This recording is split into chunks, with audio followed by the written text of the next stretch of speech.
What's up guys, welcome back to another video where we're going to be talking about something that I think will be quite interesting to just discuss basically. And that is going to be whether these following things in this video should be added to RuneScape 3, whether you think it would be worth it, whether you think it'd be interesting or not. I'm interested in getting your opinions, whether it does anything, because it likely won't make them add it. It's literally just a conversation. Now I used to love these sort of videos in the past, people used to enjoy them as well, and it's a little bit different content than you guys are used to, so it might be interesting for a lot of people. Anyway, if you enjoy, leave a like, subscribe to the channel if you are new, and make sure you do get down in the comments and share your thoughts with me on this, because I am very interested in your opinion.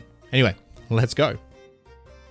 So the first one we're going to talk about could be a little bit controversial, I suppose, but it should be something that I think is going to have a pretty, I reckon you guys will probably agree, but I guess we'll just see what happens. The first one that I'm going to talk about is tank armor and whether it should work with all combat styles with Animate Dead. So whether Animate Dead should apply to all combat styles. At the moment, if you are playing as Magic, you have kind of a pretty big benefit in other styles in the way that you can actually just use Animate Dead with things like Ganodermic or Sea Singers or any tank gear whatsoever, of course, the big one being Crib Bloom armor, and you can get yourself insane damage reduction. It is insane damage reduction. It's a lot. It's not just a little bit. It is very, very noticeable, especially against combat styles such as Magic and Melee, as they then get further damage reduction from the Crib Bloom armor as well. Now, this is important to think about because it kind of limits a lot of the stuff in the game to being able to be done by Magic like a hell of a lot easier. For example, Zamorak is a very good like thing to talk about with this, because Zamorak does hit you with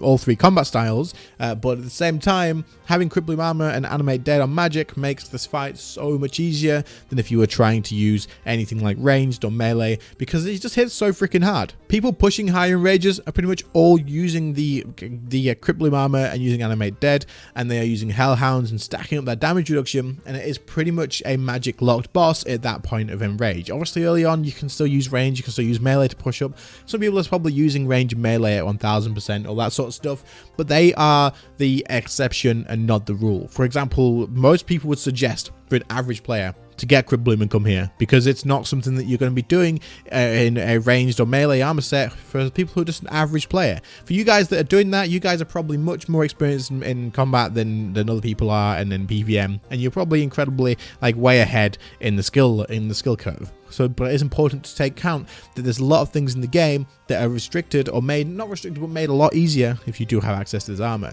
So, do you guys think that we should have Animate Dead work on all combat styles, whether it doesn't have Crib Bloom? Like this, there's no problem in my opinion having Magic be the most tanky style with Crib Bloom armor, having the reduction on the Magic and the melee stuff overall from Crib Bloom, and then having that stack.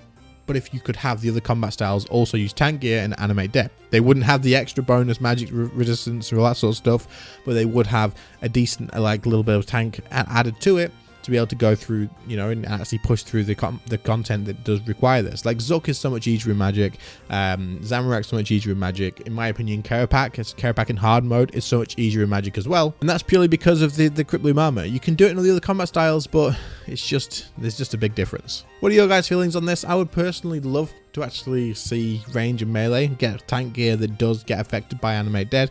Melee would be a bit different, as I think Trim Masterwork counts as tank gear, right? And then you're gonna have that the healing stacking with it. Maybe you'd have to have it like 50% or something, I don't know, but I guess, you know, I think it'll be fine, and I think it would be a good thing for the game to allow people to go wherever they want to and get extra benefits out of tank gear. But let me know what you guys think in the comments. Again, I am very interested. This next one, I just think it should happen overall, and I know there is things in games to make it happen as well, but this is just something that we'll just talk about it. I think that God Wars 1 especially, and then maybe even God Wars 2, should have its kill count completely removed to be able to fight the bosses. Now, maybe in God Wars 2 it's not too bad because the kill count is saved and you can leave the dungeon and you can stack up your kill count and you can do that. That's not too bad, and it's nowhere near as bad. But they've obviously changed how kill count works from God Wars 1 to God Wars 2 because they know what the system was like. So why not go back to God Wars 1 and change that, or to be honest, just remove it altogether. No one wants to come to the actual dungeon in God Wars 1, kill 40 of the individual monsters that have really no struggle to kill whatsoever anymore, seeing as they are very old content and the power creep is just massive, just to be able to go and fight the boss. You want to go there, you want to kill the boss, you want to get out. That is the way RuneScape works these days, and it's kind of just something I think they should adjust to. Newer players getting into the game are going to focus on God Wars Dungeon 1, but the effort to go and kill all the bosses in God Wars 1 is a pain in the ass because of the fact that you need to get 40 kill count every single time. So in my opinion, this would benefit new players like a hell of a lot from things like not just from boredom, but things like just from not feeling frustrated or like, oh, I can't be bothered going and doing that because I got to go get the kill count. Like, I get it. And especially with low level gear, it's going to take even longer. At the moment, for me to go and get kill count, it wouldn't take that long, seeing as I could use Greater Chain, I can use other things.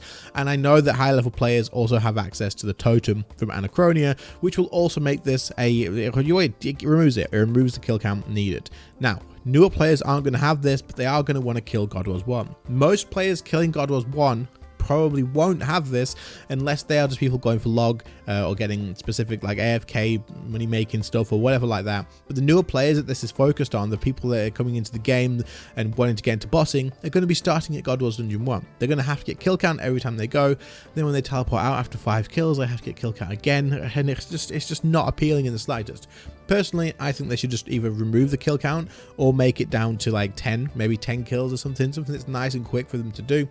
And just do that. Or I suppose they could focus on something like God Wars Dungeon 2, where if you kill some stuff, it stacks up and you can just stack that up and keep it forever, and when you teleport out, it stays there. That could be a change they could do nice and easily, and something that really won't be a problem. If you keep the kill count, then happy days. Killing the boss counts as kill count. That should stay as well, in my opinion, because then if you can kill that many bosses per trip, you can get your next kill count done and ready to go. I don't see a problem with this, and in my opinion, this would just be great for the game. What do you guys think? Do you think this should be something that stays? Do you think they should keep it as it is, or do you think they should maybe just completely get rid of the God Wars Dungeon 1 kill count? Again, you can just get it with a totem and remove that, but for newer players, which is what I'm looking at this for, and people who are just coming into the game and getting into PVM, it's completely different for them, and it's a lot of effort to get that totem. So what do you guys reckon? Do we remove kill count in God Wars 1 and then maybe even God Wars 2? God Wars 2 is a bit different because you can reduce it down to 20. You can keep them, you get a multiplier. It's so much easier to get your kill count there. It's really not that big of a deal. But at God Wars 1, it's just a drag, a pain in the ass, and at the end of it, you're killing Bandos and Kriara. Like, I don't know. What do you guys think?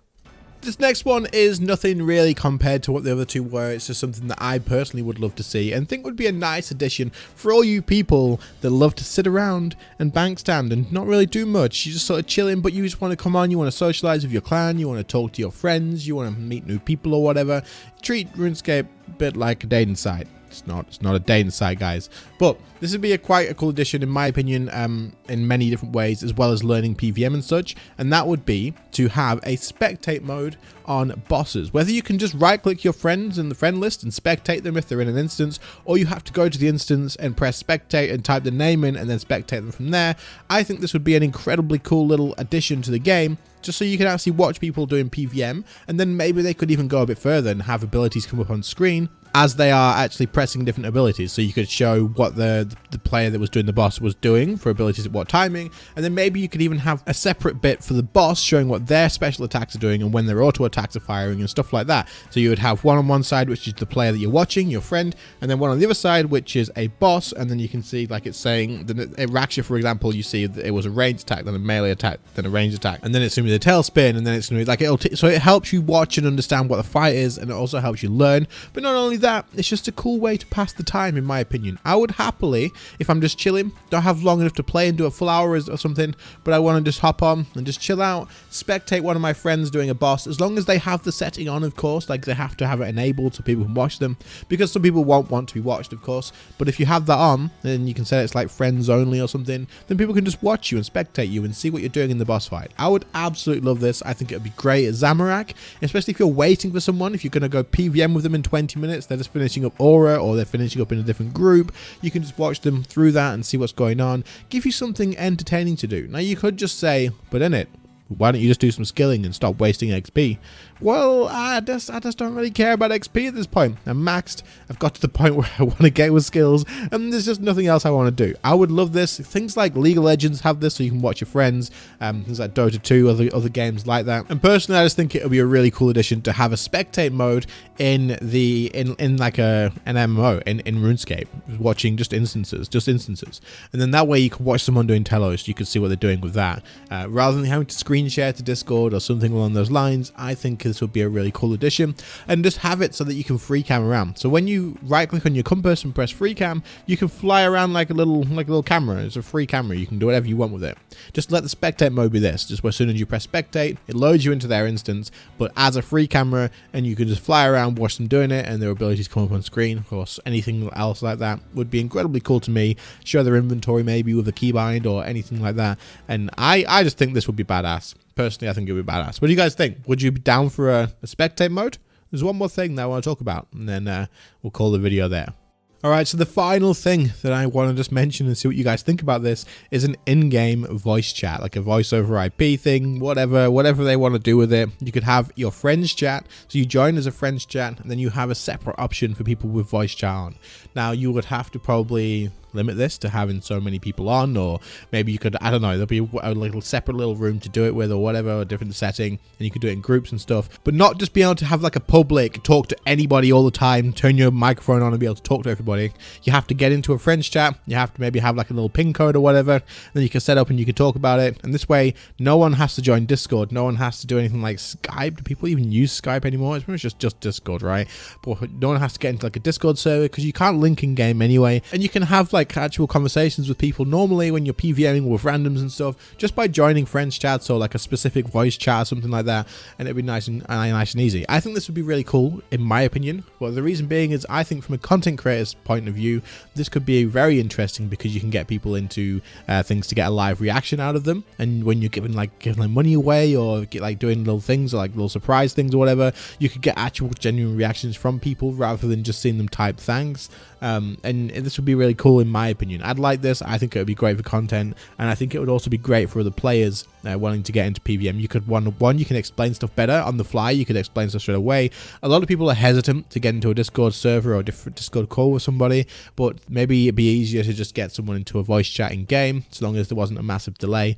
I don't know. What do you guys think? Would you think it would work if it was done properly? Do you think it'd get used? Do you think it would be just what's the point? We've got Discord, or do you think it would be an interesting thing to actually have? I think it'd be cool personally, but I'm interested in hearing what you guys think. Let me know in the comments. Well, that brings us to the end of the video. There's not much else that I wanted to mention in this. I think the first two should absolutely be added to the game, like 100% in my opinion. And then for the second two, I don't know. I'd like the idea of a spectate mode personally. Whether it'd work or not, whether there'd be any point, I really don't know. But I think it'd be pretty cool. You can do it at AOD. You can stand on the spectate platform, and then you can use the free cam to go ahead and do that. So there's definitely something that's in game that's been thought about already, but then it's not been added to things like Zamorak. It's not been added to any other bosses, and I think it'd be a really cool addition in my opinion. And as for the voice chat, I mean, it'd be great for content creation. Other than that though, I guess you've got Discord, so I don't know. Let me know what you guys think though. I am genuinely interested in your opinions, so do comment them down below. Message me on Discord if you want to have a conversation about any of them as well, of course. That's fine by me. Otherwise, thank you all so much for listening today. I know the video has been pretty rambly and stuff, but I hope you enjoyed all the same. And if you did, then do leave a like, subscribe to the channel if you're new around here. Channel members, there is so many of you guys right now, but your names will be on screen somehow, somewhere, some way. I very much appreciate every single one of you guys, and I will catch you all in the next one. See you later, guys. Bye.